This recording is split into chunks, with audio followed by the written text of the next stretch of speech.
Hello दोस्तों, मैं JP sir class 10 में आप लोग का स्वागत है। अब त्रिकोणमिति का एक सवाल ऑब्जेक्टिव करवाने जा रहे हैं। देखिए एक नए तरीका से। दूसरा सवाल है, पहला करवा चुके हैं एक। यदि यदि साइन थीटा बराबर 3/5 हो तो कोस थीटा का मान होगा। Option number 1 4/5, option number B 3/5 तो है ही, 5/3, सी नंबर 5/4, डी नंबर इनमें से कोई नहीं। इनमें से कोई नहीं। बना के दिखाइए कितना तो इसमें होगा। चलिए हल करते हैं। एक सुन लीजिए, यदि साइन थीटा बराबर 3/5 हो तो कोस थीटा का मान होगा। ऑप्शन में है ए में है 4/5, बी में है 5/3, सी में है 5/4, डी में है इनमें से कोई नहीं। कितना तो किसी को पता होगा ट्रिपलेट, तो 3 4 5 करके वो कर लिया होगा, आंसर मार भी दिया होगा। ठीक है, ट्रिपलेट यदि आपको पता है तो 8 से ही ये पढ़ने के लिए है ट्रिपलेट, तो क्लास 8 से। ये यहाँ क्या है कि इसको देखिए कैसे कैसे आप बना सकते हैं। आप तो ऐसे हल कर सकते हैं, किए होंगे। जैसे कि यहाँ हमको दिया है कि साइन थीटा बराबर 3/5। ठीक, यानी क्या होता है साइन थीटा बराबर फार्मूला क्या होता है, आप पढ़े हैं, इसका अनुपात क्या होता है, लंब बटा कर्ण, आप पढ़े हैं। ठीक है, यहाँ लेकिन आप यदि ज्ञात क्या करना है, आपको कुछ अच्छा लगे तो देखिए, ज्ञात करें। ज्ञात क्या करना है सो देखिए, ज्ञात क्या करना है, कोस थीटा। तो कोस थीटा ज्ञात करना है, इसके बराबर क्या अनुपात आप पढ़े हैं, तो आप पढ़े हैं आधार बटा कर्ण पर है। ठीक है, ये आप पढ़े हुए हैं। तो आपको यहाँ देखिए कि लंब यहाँ क्या है, माना यहाँ पे आपको देखिए यहाँ लंब पता है कि 3K है, और कर्ण यहाँ आपको, ये कर्ण कितना है भाई, कर्ण पता है आपको 5K है, ये दिया हुआ है। ठीक है, ये के इसलिए लगा दिए, ये या कोई वेरिएबल इसलिए लगा देते हैं क्योंकि ये अनुपात में है, इसलिए लगाना ज़रूरी होता है। ठीक है, जानकारी हो आपको तो सही से। ठीक, अनुपात में है तो लगाना ही पड़ता है। अब देखिए, तो यहाँ लंब है, कर्ण है, आधार आपको पता नहीं है, तो आप क्या करेंगे, तो पाइथागोरस प्रमेय से आप इसको निकाल सकते हैं। जो नियम है सब बताने का कोशिश करते हैं, जो मेरे पास जानकारी है। देखिए, तो आधार आप यदि निकालिएगा तो पाइथागोरस प्रमेय से आप निकालिएगा। थोड़ा सा आप टाइम हम लेंगे, लेकिन एक बार यदि समझ जाइएगा ना, तो देख कर आप आंसर मार के निकल जाइएगा। ऑब्जेक्टिव के ही टाइम से आप बना पाइएगा। यदि समझाने में थोड़ा हम टाइम ज़रूर लेंगे, लेकिन आप एक बार समझ गए ना, तो आंसर मार के आप निकल सकते हैं। लेकिन प्रॉपर ये बात है कि समझना ज़्यादा ज़रूरी है, इसलिए टाइम दे के थोड़ा समझा रहे हैं। हो सकता है इसमें ये भी नियम सब जानते होंगे, दूसरा नियम भी हम बताएंगे, डायरेक्ट कैसे आप बना के निकल जाएंगे। ठीक है, एक तो ट्रिपलेट वाला बात बता ही दिए, लेकिन यहाँ पे कुछ चेंज कर देंगे, ट्रिपलेट नहीं रहेगा ऐसा कुछ, तो फिर प्रॉब्लम होगा। तब निकालना ही पड़ेगा आपको आधार। आधार भी आपको यहाँ नहीं निकालना पड़े तब कैसे बनाएंगे, तो वो नियम भी आपको हम बताएंगे इसके जस्ट बाद। तो आप बने रहिए मेरे साथ।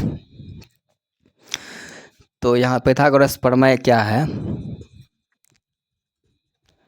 तो आप पढ़े हैं कर्ण स्क्वायर बराबर लंब स्क्वायर प्लस आधार स्क्वायर, आप पढ़े हुए हैं। ठीक है, आपको आधार निकालना है ना, तो कर्ण का मान यहाँ दिया हुआ है कि 5K का स्क्वायर उसके बाद जो है लंब कितना है भाई, लंब यहाँ 3K है, और प्लस आधार कितना है भाई, ऐसे भी दो चलेगा, अच्छा दे दो कोई दिक्कत नहीं। ठीक, आधार कितना है भाई, आधार ही निकालना है। चलो आधार को A0 से सूचित कर देते हैं, स्क्वायर दे दिए। ठीक, क्या किए हम, यहाँ मान बैठा दिए, इसके कर्ण का मान जितना था यहाँ से बैठा दिए। ठीक, अब देखिए यहाँ ये हो गया 25K² बराबर ये 9K² ये हो गया। ठीक है, अब देखिए यहाँ प्लस ये आधार स्क्वायर है। अब इसको देखिए हम इस साइड भेजेंगे तो 25K² माइनस 9K²। देखिए प्लस में है राइट साइड, दायां साइड, बायां साइड लाए तो माइनस में आ गया, बराबर इधर बच गया आधार स्क्वायर, ये बच गया। वहाँ दिखाई दे रहा है कि नहीं, हम इसको जो है इस चीज़ को हम ऊपर में यहाँ समझाने का कोशिश करते हैं इस साइड। तो 25 में से 9 गया तो आप बोलिएगा 16K² बचा, आधार स्क्वायर। ठीक है, अब देखिए वर्ग है यहाँ, स्क्वायर है ना, स्क्वायर को करिएगा तो स्क्वायर रूट इस साइड हो जाता है, यानी ये साइड वर्ग है ना, इसको यदि इस साइड आप भेजिएगा तो क्या आ जाता है, रूट में वर्गमूल में आ जाता है, वर्ग में है इस साइड भेजिएगा तो वर्गमूल में आ जाता है 16K² बराबर आधार। ठीक है, यानी वर्ग रहता है तो प्लस माइनस में आता है यहाँ, लेकिन दूरी पता कर रहे हैं। देखिए जैसे 16 का वर्गमूल 4, 2 गो K है तो 1 गो K निकल गया। ठीक, और बराबर आधार, देखिए आधार कितना निकल गया आपको, 4K निकल गया। क्या निकल गया आपको, प्राप्त क्या हो गया आपको, आधार आपको पता चल गया कि 4K निकल गया है। तो अब देखिए आधार भी हमको, आधार कितना निकल गया 4K, ये ज्ञात कर लिए, ये ज्ञात कर लिए। तो अब देखिए कोस थीटा पूछा तो यहाँ देख लीजिए, अब कोस थीटा हमको पूछा है तो कोस थीटा बराबर हम क्या पढ़े हैं, यहाँ ऊपर में फार्मूला लिखा हुआ है आधार बटे कर्ण, आधार कितना निकल गया 4K, और कर्ण कितना है, कर्ण पहले से पता है हमको 5K, कर्ण यहाँ देखिए पहले से 5K पता है तो 5K लिख दिए। ठीक है, के कैंसिल हो गया तो कोस थीटा का मान कितना पता चल गया हमको, 4/5 होगा, ये रहा मेरा आंसर। ठीक है, 4/5 कहाँ है ढूंढो, ए नंबर ऑप्शन है, ये हो गया। अब देखिए यदि आप समझते हैं तो इसको कैसे बना लेते जल्दी से, यहाँ देखिए इतने ठोम हम बताएंगे। यहाँ देखिए,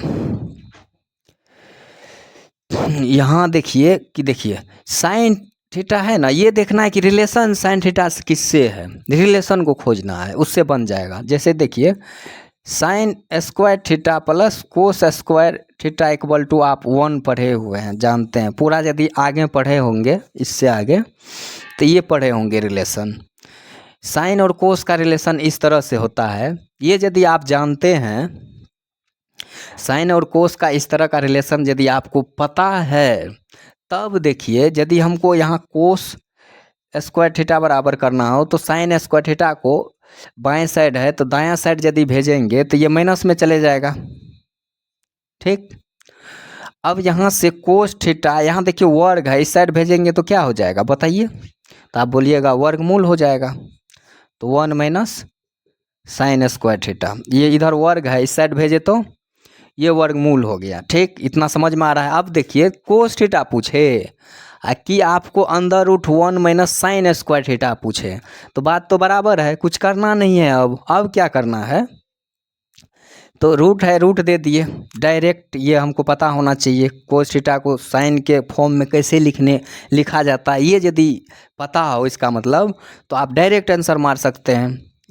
तो 1 दीजिए माइनस साइन का मान कितना है भाई 3/5, तो स्क्वायर करेंगे तो साइन स्क्वायर बोल रहा है ना, तो स्क्वायर यदि करेंगे इसका तो इसका भी स्क्वायर करेंगे, नहीं 9/25 हो जाएगा। साइन स्क्वायर थीटा का मान कितना हो जाएगा 9/25 होगा, या साइन थीटा का मान रखिएगा तो 3/5 रखिए, नहीं समझ में आ रहा है तो तो देखिए साइन थीटा का मान है 3/5, स्क्वायर है, स्क्वायर दे दिए, कोई दिक्कत समझने में नहीं, समझ जाइएगा, डायरेक्ट निकाल लीजिएगा, समझाने का ज़्यादा कोशिश करते हैं, टाइम थोड़ा लग रहा होगा। अब देखिए यहाँ 1 माइनस ये 9 कितना हो गया 25 हो गया, ये समझ में आ गया होगा इतना। इसको देखिए ऊपर में थोड़ा लिखते हैं, हो सकता है नीचे में दिखाई नहीं देता हो, यहाँ देखिए लिख देते हैं, यहाँ आइए, इतना तक यदि समझ में आ गया तो कुछ करना नहीं है, अंदर में खाली लॉसल लेना है। तो नीचे में आ जाएगा 25, ठीक, लॉसल लिए और 25 माइनस 9 इसका एलसीएम लेके, ठीक, ये अंदर रूट में है, तो ये आ जाएगा आपको कितना, ये 16 ऐसे आएगा, थोड़ा पता चले आपको, ये आएगा 25 माइनस 9 से, यानी रूट में कितना आ जाएगा, ये 16/25 आ जाएगा, ठीक है। ये अब देखिए इसका वर्गमूल निकालेंगे तो ये 4/5 निकल के आ जाएगा। अब ये 4/5 खोजेंगे कहाँ है, आंसर मार लेंगे, ए नंबर में है। तो देखिए समझाने में टाइम लगा होगा हमको, ठीक है, लेकिन एक बात यदि आप इस चीज़ को समझ गए तो आप इस चीज़ को छोड़ के इस चीज़ को अपना लीजिएगा। यदि आप समझ रहे हैं तो ये यदि आप पढ़े हैं तब ये नियम का उपयोग करना है। यदि ये नियम नहीं पढ़े हैं, मतलब ये रिलेशन के बारे में नहीं जानते, तब ये सही है। यदि ट्रिपलेट जानते तब तो ट्रिपलेट पे है तो उस पर पहले बनाने का कोशिश करिए। यदि उससे नहीं बन रहा है तब यदि इससे ज़्यादा जानकारी आपके पास यहाँ तक आ गए हैं, ये रिलेशन पढ़ लिए हैं, तो डायरेक्ट तब ये बना दीजिए, ये नियम से आसान है। फिर तब ये डायरेक्ट आप ये फॉर्म को लिखिएगा, यहाँ हल करके आंसर मार दीजिएगा। आपको यहाँ तब आधार नहीं निकालना पड़ेगा, जो हम बात बोले थे कि आधार नहीं निकालना पड़ेगा, तो देखिए यहाँ डायरेक्ट निकल के आ गया ना आंसर। तो और आगे द्विघात समीकरण और द्विघात बहुपद से आपको अच्छा क्वेश्चन करवाते हैं जो संभावित हो बोर्ड एग्जाम के लिए हर बार, ठीक। आगे देखिए दूसरे वीडियो में, तब तक बाय।